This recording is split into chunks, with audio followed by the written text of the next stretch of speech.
kemarin Bu Sri Mulyani itu menjelaskan kepada wartawan tentang kondisi keuangan kita.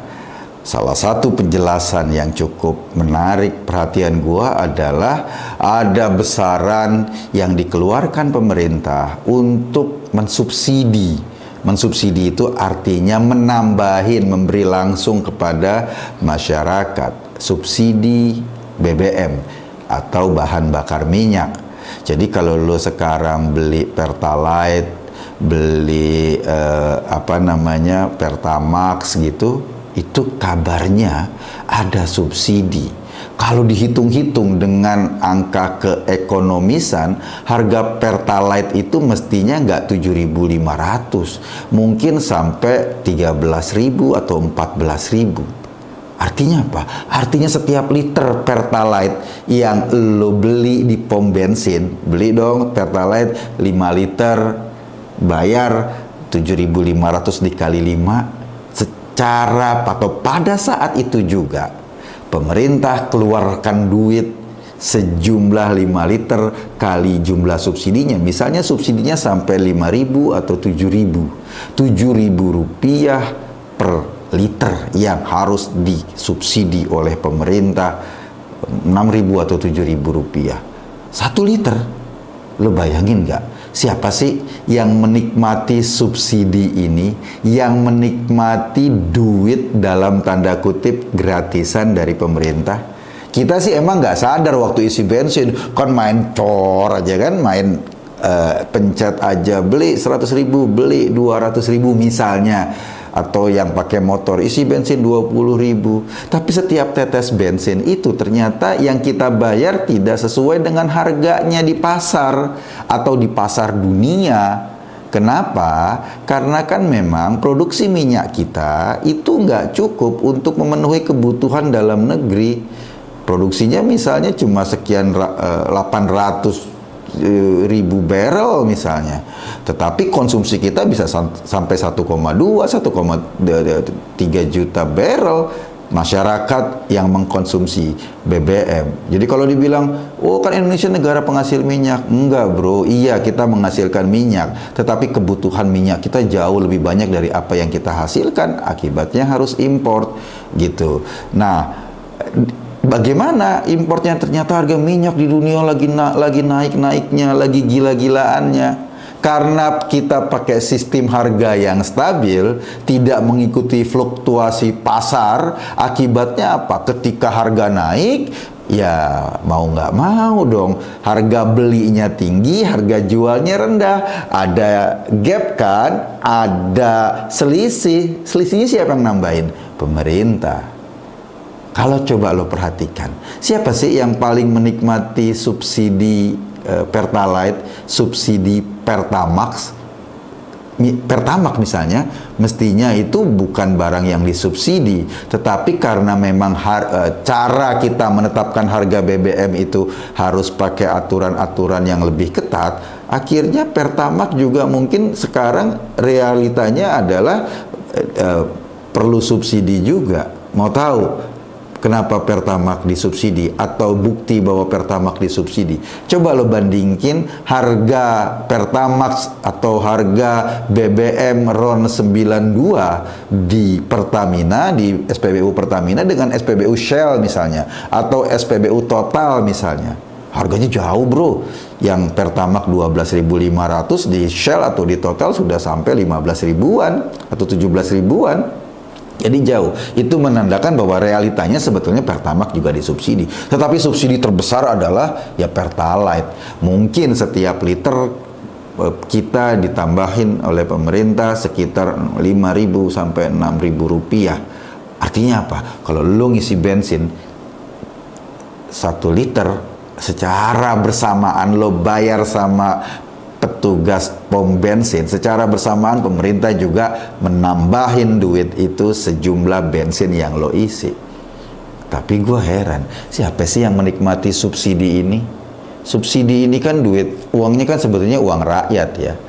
Sebagai sebuah negara tentu saja mestinya duit ini atau subsidi ini atau bantuan ini harusnya diserahkan kepada orang-orang yang paling membutuhkan, orang-orang yang paling miskin, orang-orang yang nggak punya penghasilan yang cukup, orang-orang yang tinggal di tempat-tempat kumuh. Tetapi pada kenyataannya untuk kasus BBM ini kan diberikan kepada orang yang punya mobil, orang yang punya motor, orang yang pengusaha angkutan bus, pengusaha angkutan truk dan lain-lain. Mereka yang menikmati subsidi ini bukan masyarakat yang paling miskin. Padahal jumlahnya gede loh. Pada tahun ini saja jumlahnya sampai 504 triliun rupiah. Kalau APBN kita itu 3.000 triliun, berarti 1/6-nya duit digunakan untuk memberikan kepada orang-orang yang punya kendaraan, orang-orang yang menjalankan mesin-mesin produksi perusahaan-perusahaan, dan jumlah ini mungkin sampai 83%. Kok gue merasa gak fair ya?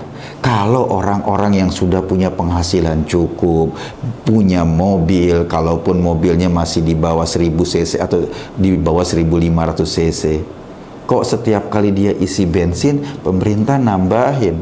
Gimana orang-orang yang nggak punya mobil? Gimana orang-orang yang di desa-desa nggak punya motor? Gimana mereka-mereka yang ada di batas garis kemiskinan? Kenapa kok duitnya nggak diserahkan ke mereka? Tapi kalau duitnya diserahkan ke mereka, uangnya dari mana? Sementara subsidi ini saja sudah 500 sekian triliun. Ya, wajarnya sih orang-orang yang punya duit itu membayar dengan harga yang wajar. Orang-orang yang tidak punya duit atau orang-orang miskin baru diberikan bantuan langsung. Inilah problem ketika subsidi diarahkan ke barang, ke bendanya. Kan kita nggak bisa membatasi konsumsi. Oh, lu nggak boleh beli bensin, lu nggak boleh isi bensin di sini, kan nggak bisa. Paling moralitas aja yang bilang, ngapain nih mobil BMW ngisinya Pertalite atau mobil Mercy ngisinya Pertalite. Itu moralitas, tapi nggak ada hukuman. Lo boleh pakai mobil Mercy isi Pertalite atau pakai BMW ngisi Pertalite, boleh. Bukan nggak dosa, nggak melanggar hukum. Tapi moralitas kita, masa sih gue pakai mobil mewah, bensinnya disubsidi pemerintah?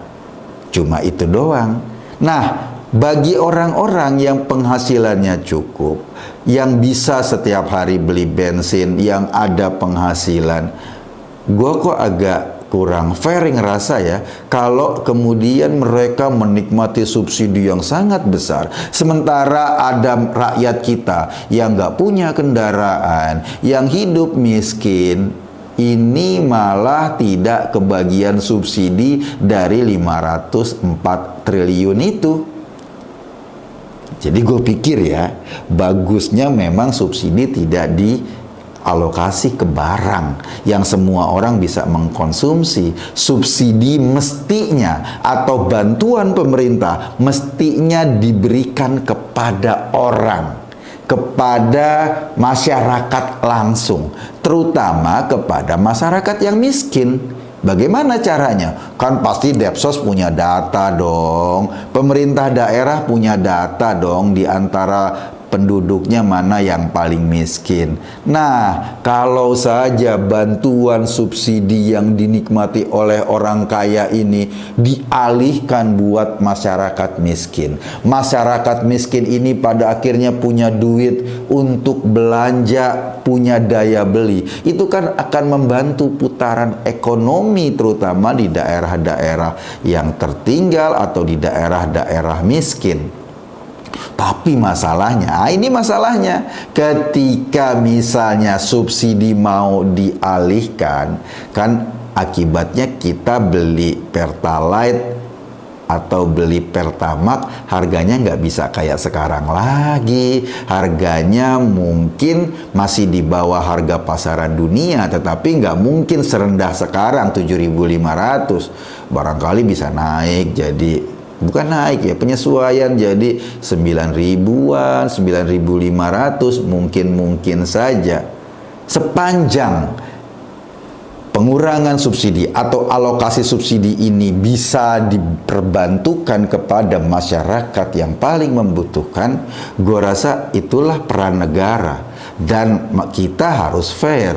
Kalau memang kita punya kesanggupan beli harga naik, ya beli BBM dengan harga yang lebih tinggi, kita harus sadar bahwa ya ada orang miskin yang penting, yang jauh lebih penting dipikiri oleh negara untuk ditingkatkan kesejahteraannya ketimbang kita nikmati untuk jadi asap knalpot.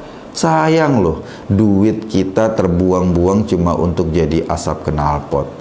Sebetulnya bukan asap knalpot sih. Iya, transportasi itu kan juga meningkatkan mobilitas penduduk. Mobilitas penduduk itu meningkatkan produktivitas. Iya, tetapi kan nggak fair juga kalau seandainya orang-orang yang punya penghasilan cukup malah menikmati bantuan dari negara sangat besar, sementara masyarakat miskin kita nggak menikmati banyak. Mereka yang justru penting diperhatikan. Sebab itulah peran negara. Negara harus pandai memposisikan diri sebagai administrasi keadilan sosial, sebagai lembaga atau institusi yang mengolah bagaimana keadilan sosial bisa tegak di Indonesia. Dengan begitu, maka salah satu kewajiban negara berpihak kepada orang atau masyarakat yang paling lemah. Secara ekonomi, kewajiban negara berpihak kepada masyarakat yang paling miskin. Itu kewajiban negara. Kalau saja negara cuma berpihak kepada kelompok kelas menengah, orang-orang yang punya motor, yang punya mobil, maka gue pikir negara itu gagal berfungsi sebagai negara. Kenapa? Karena ada masyarakat miskin yang penting diperhatikan, masyarakat yang tidak punya daya beli yang cukup, masyarakat yang kurang gizi, masyarakat yang mungkin anak-anaknya terancam stunting, sehingga masa depannya juga jadi terganggu kalau dari kecil kurang gizi. Ini yang harus diperhatikan oleh negara. Sementara orang-orang kelas menengah, karena mereka punya daya survival yang cukup, mereka punya pendidikan yang cukup, ya mbok dikurangi sedikit. Jangan serakah juga dong. Kita harus berpikir holistik, jangan berpikir tentang diri kita sendiri. Berat mungkin karena biasanya kita beli 7.500 lalu naik sampai 9 ribuan sekian. Iya, berat, tapi kita berharap atau kita mendorong negara lebih adil untuk memperhatikan orang-orang yang jauh lebih membutuhkan dibanding teman-teman yang ada di kelas menengah. Gue rasa itu gambaran yang mungkin kita hadapi ke depan, karena kalau kita lihat dari angka-angka yang ditampilkan Bu Sri Mulyani kemarin, sepertinya memang nggak ada jalan lain selain mengalihkan subsidi yang sudah over itu kepada orang-orang yang membutuhkan. Akibatnya barangkali kita membeli harga BBM lebih mahal dari biasanya. Ingat aja bahwa kita sedang mengembalikan hak orang-orang miskin yang selama ini kita nikmati. Gue Eko Kuntadi. Terima kasih.